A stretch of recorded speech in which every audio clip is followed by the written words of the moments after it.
It's been almost 80 years since the end of World War II. This global conflict upended life between 1939 and 1945.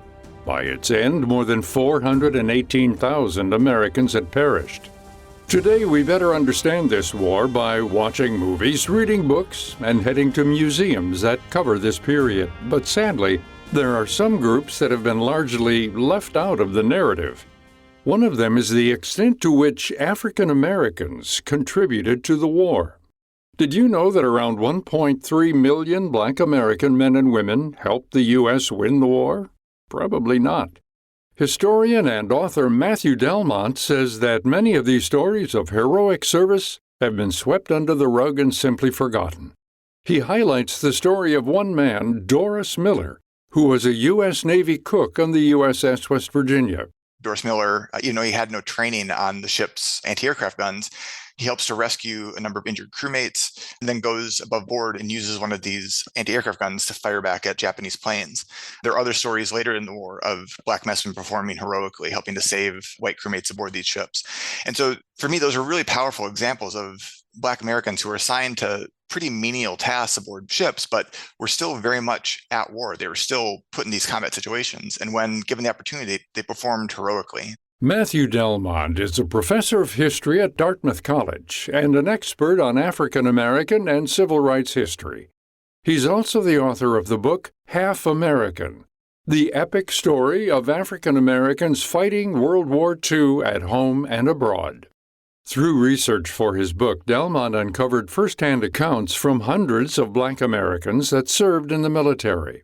During a time when the U.S. was still very segregated and discriminatory, some of these men questioned their efforts.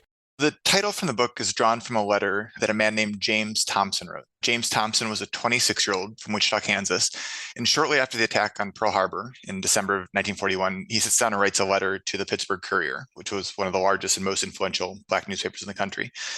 In that letter, he writes, "Should I sacrifice my life to live half American? Is the America I know worth defending?" And he goes on to ask a series of these very pointed questions about what it means for him and other Black Americans to get drafted into a segregated military. And that phrase, that question he asks, should I sacrifice my life to live half American? It's just really stuck with me for the 7 years I've worked on this book. Delmont says that throughout World War II, the entire U.S. military was racially segregated. Even as Americans banded together to support war efforts, there was still deep racism and prejudice emanating throughout America. As a result, the military routinely placed Black American servicemen in unskilled back-end positions and continued the practice of segregation. It made no sense for a military that was trying to fight and win a global war, that there was no reason to have a segregated military. In fact, it was more logistically complicated because they had to do everything in duplicate. They had to make separate training facilities for Black and white troops, separate latrines, separate cafeterias. All of that was redundant and took more time and energy and resources to do. The only reason they maintained that racial segregation was to try to appease the racial prejudice of a lot of white Americans. Even in training, Delmont says Black Americans faced violence, discrimination, and racism. Servicemen in military uniforms who lived in the North and traveled south for training endured continuous harassment and poor treatment by both fellow citizens and Army men. They would get on trains in places like Chicago or New York and be sent to these training facilities in the South. And almost to a person, they describe when the trains reached Washington, D.C. or reached another demarcation point to the south, they had the transfer from integrated seats on the train to segregated train cars. Even though they were wearing U.S. military uniforms, it immediately signified to them that they were not fully part of the military effort, that they were going to be segregated and treated separately, really treated as second-class citizens. They tell stories about pulling into these southern towns and having to pull the shades down on the trains so that white townspeople wouldn't throw rocks at the trains they pulled into town. And then they tell stories about going to these training bases across the U.S. South and being harassed both by white officers and other white enlisted men and by white townspeople. When they were on base, the white officers would call them racial epithets almost daily, and they were subjected to extreme forms of segregation and racism, even while they were still in the U.S. And while hundreds of thousands of Black men headed off to training and deployment, their counterparts were hard at work supporting troops in different ways. They helped to build the airplanes and the tanks and the trucks that helped to win the war. And those were really important job opportunities for Black women. They were fighting to get that foothold in these industries and played a really important role once they got there in terms of producing the goods that were needed to win the war. And then in terms of the military effort itself, there were thousands of Black women who participated in the Women's Army Corps. The largest group was a group called the 688th Central Postal Directly Battalion under the leadership of Charity Adams, who ensured that troops throughout the European theater received mail from home, which was really vital for morale, that Black troops and white troops described how important it was to receive letters from home. And this unit of Black women are the ones who made sure that that happened. In fact, Delmont says that by and large, Black Americans who were shipped abroad to Europe or Asia actually had a better experience in the Army than those stationed in the U.S. One of these stories is that of Army man Medgar Evers. In 1943, Evers dropped out of high school, enlisted in the Army, and soon found himself in Europe. While there, he was assigned to a non-combat role where he unloaded and transported weapons, vehicles, and supplies for troops.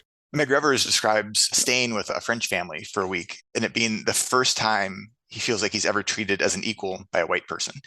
And that treatment, that sort of expanding of his worldview, really influences him when he goes back to Mississippi after the war, that he credits that as being one of the things that leads him to fight for voting rights as soon as he's back in 1945 and 1946. And his experience wasn't unique. There were numerous Black veterans who described really having their eyes opened by the different kind of treatment they received while they're in Europe, and that really influencing what they wanted to see happen in the United States when they came home. Each Black American who served during World War II had a different experience.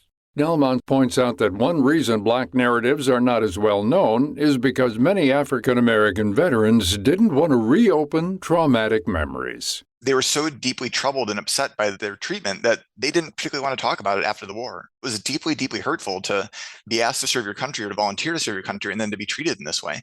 Particularly for Black Americans who came from northern cities. Obviously, there was racism in places like New York and Chicago, but the way that racism was felt and was carried out was different than how it was experienced in Alabama, Mississippi, and in Georgia.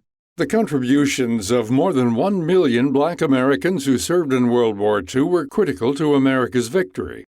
These strong men and women persevered despite the discrimination and bias they endured. Without them, who knows what the world may have looked like today? To find out more about this topic and our guest, Matthew Delmont, visit viewpointsradio.org.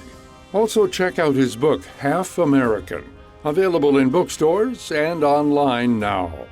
For more behind the scenes, check out Viewpoints Radio on X, Facebook, and Instagram. This segment originally aired in 2022 and was written by our executive producer, Amira Zaveri. Our lead producer is Libby Foster, studio production by Jason Dickey. I'm Gary Price.